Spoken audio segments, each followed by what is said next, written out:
Basara triple IT నుంచి ఒక breaking అందుతోంది. బాసరా ట్రిపుల్ ఐటీలో విద్యార్థిని వసంత సూసైడ్ చేసుకుంది. ఇంజనీరింగ్ సెకండ్ ఇయర్ చదువుతోంది వసంత. మృతురాలి స్వస్థలం వనపర్తి జిల్లాగా చెప్తున్నారు. కుటుంబ సభ్యులకు సమాచారం ఇచ్చారు ట్రిపుల్ ఐటీ సిబ్బంది.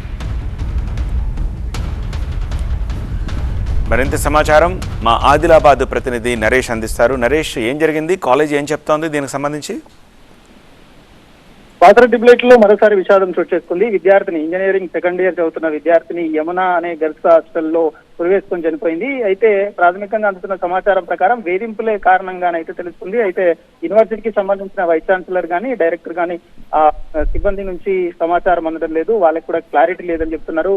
అయితే పూర్తిగా ఉరివేసుకొని చనిపోయిన సందర్భంలో సిబ్బంది గుర్తించి వెంటనే సమాచారం అందించారు. వారికి సమాచారం అందించడంతోనే వెంటనే హాస్పిటల్కి తరలించేందుకు ప్రయత్నం చేశారు. కానీ అప్పటికే విద్యార్థిని చనిపోయినట్టుగా గుర్తించారు.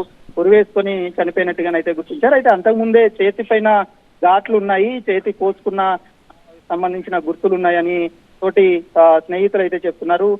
వేధింపుల కారణంగా ఇంటి నుండి వచ్చిన ఫోన్ కాల్స్, తోటి స్నేహితుడు ఫోన్ కాల్స్ రావడం కారణంగా నిన్నటి నుండి కాస్త ఇబ్బందికరంగా ఉంటుందని తోటి స్నేహితులు అయితే చెప్తున్నారు. పూర్తి సమాచారం రావాల్సి ఉంది. దాదాపు 1 ఏడాది కాలం నుండి ఇలాంటి ఘటనలు చోటు చేసుకోనప్పటికీ ఇప్పుడు మరోసారి విద్యార్థిని ఉరివేసుకొని చనిపోవడంతో బాసరా ట్రిపుల్ లో మళ్ళీ ఇక సస్పెన్స్ వాతావరణం అయితే కంటిన్యూ అవుతుంది. పూర్తి సమాచారం అయితే రావాల్సి ఉంది విద్యార్థిని మృతికి సంబంధించి.